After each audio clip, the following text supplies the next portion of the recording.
It is very important, I feel, for people of India to realize that we are at a cusp. We are at a cusp that the people can decide, do we want to head the way that Russia has headed, where the entire opposition is being imprisoned, a leading opposition figure died within prison, and today there's no opposition left, there's only one party who gets 90% of the votes.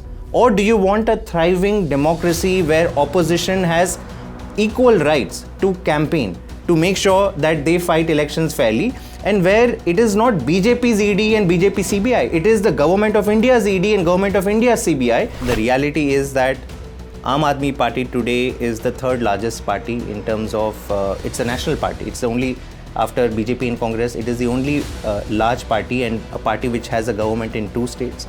We have MLAs in 2 more states. And there are many other parts of the country where we have a very active organization. We are fighting as part of India Alliance in Assam also and in Haryana also. So yes, BJP, you have to give it to their foresight that they know sooner or later Arvind Kejriwal is going to be the man who can challenge and take down Modi. Now, if that was going to happen 5 years later, probably BJP has invited upon itself that this could happen maybe even much earlier than that. See, an idea here is not Arvind Kejriwal. If you look at it, the top 4 leaders of a national party have been imprisoned. Arvind Kejriwal, Manish Sisodia, Sanjay Singh, Satyendra Jain.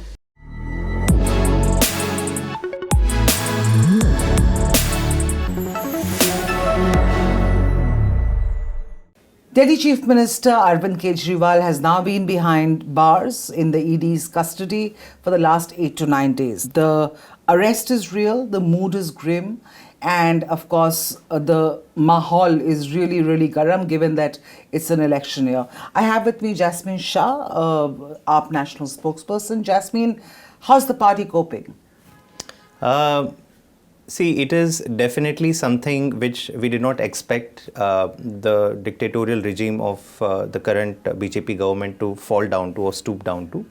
But given that they have now gone to this extent, what it has done, unfortunately for the BJP, is that it has united not just the entire cadre of Aam Aadmi Party, but large sections of the public, which were not even traditional Aam Aadmi Party voters, are today gravitating towards Aam Aadmi Party. These were people who voted for Mr. Modi in 2014 and 19.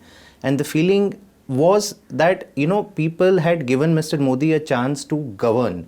They voted him to power to do things that can take the country forward. But the manner in which today, they have weaponized institutions like ED, CBI, and they are completely framing all opposition leaders. The entire attempt seems to be to jail people in opposition, to cut their bank accounts, and somehow prevent fighting them on a free and fair ground in the electoral battle, which is what democracy is all about. So that is what I think BJP did not, I think they've terribly miscalculated this entire move that has been taken. And I say BJP and not ED because clearly what seems to be happening within ED and CBI seems to be dictated out of BJP headquarters. There are counters and there are allegations and there are counter allegations coming from your end, which we understand and which we will come to, we'll discuss at one level.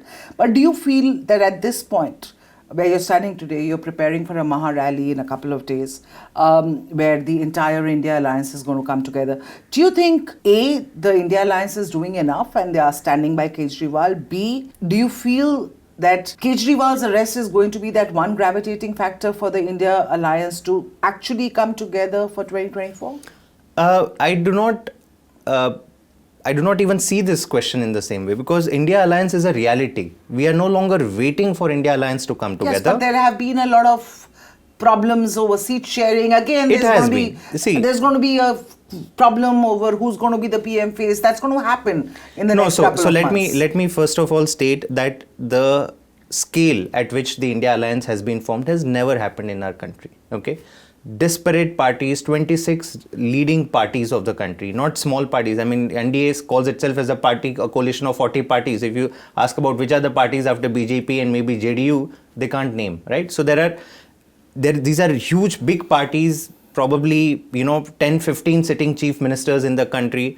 And it's the first time many of them have come together. Yes, it took time for seat sharing. It took time for, working out arrangement to work as an alliance together. But today, India Alliance is a reality. despite all the calls being made by BJP that Aam Aadmi Party and Congress can never sit together, the twain shall never meet, the reality is that today we have a successful seat sharing arrangement in Delhi, in Gujarat, in Haryana, and we are fighting elections all over the country as a united force, barring one or two states where talks is not concluded. But the reality now is that the alliance is fighting together. The Maha rally that is happening on the 31st of March at the historic Ramlila Maidan is going to see every single leader of the India alliance stand shoulder to shoulder, and that's the big message for the people of the country, that the opposition is united against this dictatorial regime. Do you think that Kejriwal's arrest has contributed to this unity? I would say that it has made the need for India alliance to stick together feel stronger and stronger. I would not say that the India alliance was a loose force and it has now come together because of Kejriwal. In some sense, it defines that why the India alliance should have existed in the first place. It was since 1 year back that all these parties decided to come together. Why? Because we are saying that it is a fight for democracy. It is a fight for the soul of India. Today you have a regime that is abusing any and every power at its hands to decimate the opposition. And what happens after that? You are seeing, one sitting chief minister, Hemant Soren, is being put behind bars. He resigned before, being jailed. You're seeing another sitting chief minister now, Mr. Kejriwal, who has been put behind bars. You are seeing humongous tax notices being issued on Congress. You're seeing their bank accounts being frozen, and national, international, the entire buzz about Indian elections is not about, what is the agenda, what is the narrative. The entire buzz and talk nationally and internationally is that, is this going to be a free and fair elections? Because these kinds of incidents have never happened in India's history. All right. You have said that, you started your answer by saying that you were shocked by Kejriwal's arrest. BJP says that there were 9 summons that were given which were not answered by the chief minister, and therefore the ED had no choice but to go ahead and arrest him. And they claim now the ED's in court they said that he's being evasive in his answers. What would you like to say to that, and then we can talk about the charges? See, first of all, it is a factually incorrect narrative, because the Chief Minister of Delhi, Mr. Kejriwal, did respond to the summons issued by ED. He did not show up for the investigation in response to the summons. Every summons was responded to, and very elaborate responses and questions were asked as to under what law and under what authority is the ED asking the CM to appear. And many questions were asked. Am I being called as a suspect, as a witness? I'll complete. Give these answers to? Yes. So ED has never responded to. So think about this. ED writes to a sitting chief minister. The sitting chief minister responds, every response is maybe 4 to 5 pages. Lot of legal questions are, see, as a sitting CM, he also has legal rights. The ED is not above constitution. So if I feel an investigative agency is unfair towards me and I am asking you questions, ED does not bother to respond. It responds to the letter of Mr. Kejriwal by another summons. And what happens eventually? Because Mr. Kejriwal questioned the legality of ED's summons, it is ED that goes to the court and says that, please tell Mr. Kejriwal to appear in front of me. What does the court do? The court does not give relief to ED. Court says, no, Mr. Kejriwal has raised important legal questions and therefore now I'll hear the matter. You have come to me, I'll hear the matter and post the matter in April. Similarly, in the High Court, when Mr. Kejriwal went and said that, look, ED has been giving me illegal summons, the High Court also takes notice of the writ petition of Mr. Kejriwal and issues notice to ED. So, ED, rather than waiting for court, see, now the question is, which is larger, ED is larger or court is larger? Because the court have said that, look, I am going to decide on the matter of legality of your summons. But somewhere ED felt that, you know what, अब हम फंस गए हैं, अब हम court के पास खुद गए. They thought that the court will immediately jump and say that, नहीं, Mr. Kejriwal, show up to ED office tomorrow. Court said, no, there is prima facie, it seems to be, there is a case being made out by Mr. Kejriwal. And therefore, it is ED who precipitates action. They do not want to play the waiting game. They know the elections have been announced. This is the time to put Mr. Kejriwal behind jail, and therefore I think the illegality and the unconstitutionality of the action of the ED is now today in front of everyone. You're now running a WhatsApp campaign. You are now obviously hitting the streets. You're doing press conferences every day. You're saying that you don't trust the ED, you don't trust the BJP, but you trust the legal system, right? So why do you want to decide things in the court of public opinion? No, see, we are a democracy. Let's not demean the value of, protesting on the streets by conveying your point, your narrative to the public. Why should it be that BJP has all rights to run a WhatsApp university, to threaten media, to threaten every channels and means of communication that reaches the public, and the opposition doesn't? So I think it's not fair to ask why is Aam Aadmi Party taking its message to the public. It is very important, I feel, for people of India to realize that we are at a cusp. We are at a cusp that the people can decide, do we want to head the way that Russia has headed, where the entire opposition is being imprisoned, a leading opposition figure died within prison, and today there's no opposition left. There's only one party who gets 90% of the votes. Or do you want a thriving democracy where opposition has equal rights to campaign, to make sure that they fight elections fairly, and where it is not BJP's ED and BJP CBI, it is the government of India's ED and government of India's CBI, and they work in an independent manner. And see, data is overwhelming. Today, if we are claiming that ED and CBI have become political weapons, you look at the data. Since 2014, since Modi ji became the Prime Minister, 95% of cases by ED and CBI have only been on opposition leaders, number one. It has never happened in the history of our country that 95% of the action and the effort of institutions are only on opposition.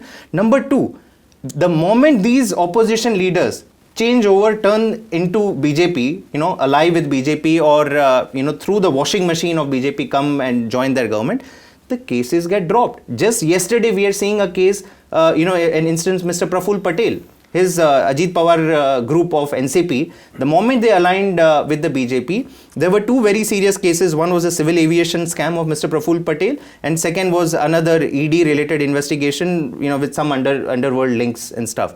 Now, the CBI case yesterday was shut down. He's been given a clean chit, and not a single summons is issued to any of those leaders the moment they join. So it's very clear. On one side, you're trying to completely demolish the opposition, and the other hand, you are inciting them and you're threatening them that join us, otherwise, XYZ. You speak to the BJP, they will say that Kejriwal is too insignificant for on the national scale of things, as far as the BJP is concerned. We have the lion's share of votes in any case. So why would we go after Kejriwal like this? I mean, if we had to, the real threat is coming from, let's say, states like Tamil Nadu or Andhra, where frankly, they've not really targeted big opposition leaders, the leaders of their party. It doesn't really matter what BJP says, because the reality is that Aam Aadmi Party today is the third largest party in terms of, it's a national party. It's the only, after BJP and Congress, it is the only large party, and a party which has a government in 2 states. We have MLAs in 2 more states. And there are many other parts of the country where we have a very active organization. We are fighting as part of India Alliance in Assam also, and in Haryana also. So yes, BJP, you have to give it to their foresight that they know sooner or later Arvind Kejriwal is going to be the man who can challenge and take down Modi.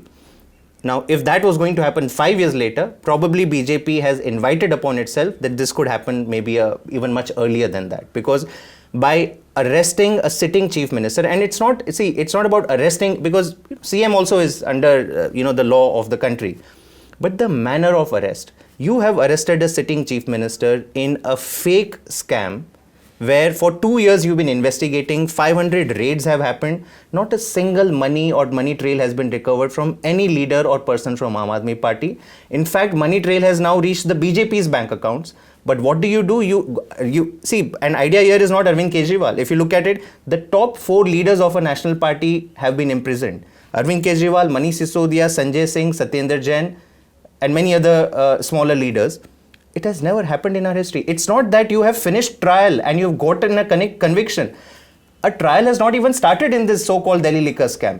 Is there any parallel in the world where you have, in a respectful democracy, the entire opposition is put behind bars in a matter where the investigation is not even completed, trial is not even begun? I come back to my question about you not trusting the BJP, you not trusting the ED. But you trust the legal system, absolutely, right? But it's the same legal system which has refused time and again, which has refused to give bail to a Manish Sisodia, for instance. Yeah. How would you explain that? See, I'm glad you asked this question because BJP has created the circumstances by which they can put all these opposition leaders in jail in a perfectly legal way. Just because something is legal doesn't mean something is correct. Okay? And I think this is an important distinction to make. As a police, you can announce curfew in any part of the country. But what happens if you keep announcing curfew at all points in time? It's legal, it's your right, but it is wrong. It is against democratic principles. What has happened in this case is BJP in 2018 has amended the law, the PMLA, the Prevention of Money Laundering Act. In a sense, it has made it one of the most draconian laws in India and perhaps in the world. Now, this law was originally created to fight terrorism, to fight narcotics. And therefore, the legal principle which has stood the test of times that, if I accuse you tomorrow, you are innocent until the court proves you guilty. That is how the entire judicial system works. But laws which are to fight terrorists, to fight drug smugglers, there the bar is very high and therefore the law turns on its head and you are guilty. The moment I accuse you as an investigative agency, you are guilty until the trial is completed and you prove yourself to be innocent. But what has BJP done? It amended the PMLA, made it draconian, it increased the ambit that today nobody knows whether PMLA has ever been used to fight a terrorist or a drug smuggler. PMLA today and ED is known for only going after politicians. I mean, I'm sure you will also agree. So you have created a law, you created a mechanism where you can legitimately put people behind jail and even the courts have to follow the law. You said Kejriwal, the allegations that the ED is made. You're saying the money trail is not established in this case. ED says they have proof, they have people, they want to bring him face to face with people who are also arrested, who are part of this money laundering blame game. And they want to bring Kejriwal face to face with them because he's being evasive in his answers. How would you respond to that? Okay, I think let's unravel this entire so-called Delhi liquor scam in a very simple manner for your viewers. What is the Delhi liquor scam? The allegation that was made by BJP is that under the Delhi liquor policy, excise policy, private liquor businessmen opened shops in Delhi, they amassed profits and those profits were given to a political party. They are alleging that this political party is Aadmi party. Right. Over the last 2 years, 500 raids have happened. 1,000 witnesses have been summoned together by CBI and ED. I think half of ED and CBI in the country has only been pursuing this particular matter. Houses of all our leaders, Manish Sisodia, Arvind Kejriwal, all have been raided. Not a single evidence. So why are these people behind bars? They are behind bars because of a very interesting species in our law called government approvers.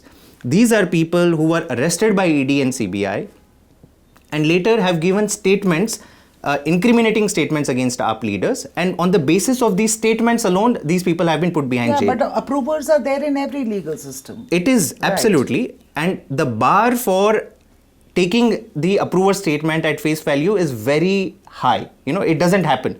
Approver statement has to be corroborated with some evidence, which as on date, it doesn't exist.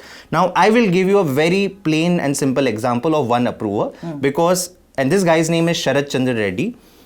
It was on his statement primarily that Mr. Arvind Kejriwal was arrested. And I think if you understand who is this chap and how come this statement was used, you will understand the entire conspiracy behind this so-called liquor scam.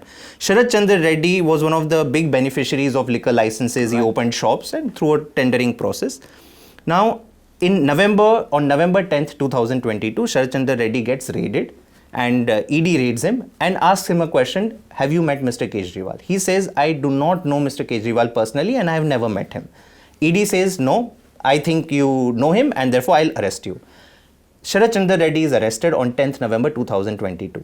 What happens after that? And some of these facts have come to public only now. This is the money trail between Sharat Chandra Reddy and BJP. Okay? On 15th November 2022, Sharat Chandra Reddy's company, Aurobindo Pharma, gives 5 crores electoral bonds donations to the BJP. Fast forward to January, ED files a charge sheet and calls Sharat Reddy as the kingpin of the South lobby or who's engineered and who's passed all this money. In January of the same month, Sharat Chandra Reddy approaches the court and says that, look, it's been 2 months since he's still arrested. For 2 months I've been in jail and ED is pressurizing me. They are pushing me to sign pre-dictated statement. This is all there in public record. He doesn't get bail. Another 4 months elapse. Now it's 6 months that this man is been in jail. He breaks down and he gives a statement. So far, he has given 6 statements. In all of these, he says, I do not know Kejriwal, I have nothing to do with him. Finally, after 6 months of jail, he says, look, I now remember that I met Kejriwal and I spoke to him about Delhi excise policy and stuff. What happens? As a reward, immediately a few days after that, his bail application is not opposed. He actually goes to asking for bail on a back pain. You know, ED, the bar for medical grounds for bail is very high. He says, nahi, mere peeth mein dard hai. And ED says, nahi, nahi, iske to peeth mein dard hai, isko bail milni chahiye.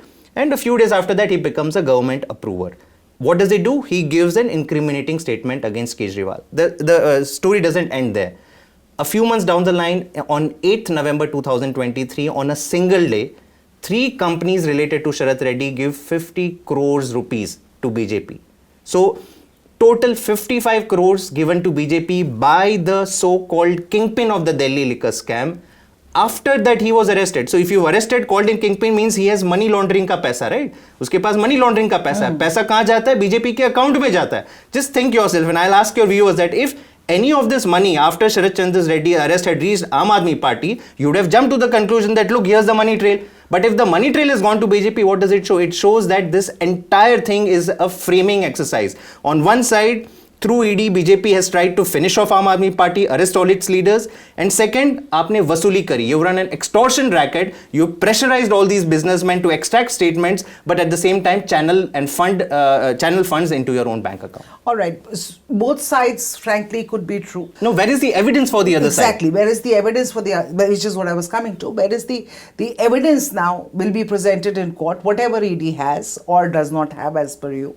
The evidence will be presented in court, and I think the viewers will have to decide for themselves, because this is an election year. It's a lot of, there's a lot of excitement on one end, but there's also a lot of political sargarmi jise kehte hain, that is happening, and it's you, the viewer, who will have to decide, because counter allegations and allegations are really flying thick and fast. And in this case, the Aam Aadmi Party calling ED almost like an extortionist for the government. It is the reality. These are all facts, by the way. These are not allegations. Right, absolutely. But those are facts on a piece of paper. I am not an investigator, and neither am I a judge. Your viewers should go to Election Commission of India website and look for Aurobindo Pharma and whose money they gave to. I'm telling them, this is all there in public domain. Right. And the fact is that on the other side, while this is also true, the other side is also true that the ED has said that they do have conclusive proof against Kejriwal. Of course, they're going to present it to the court, and then we're going to see how conclusive that proof is. Thank you, viewers, for joining this broadcast.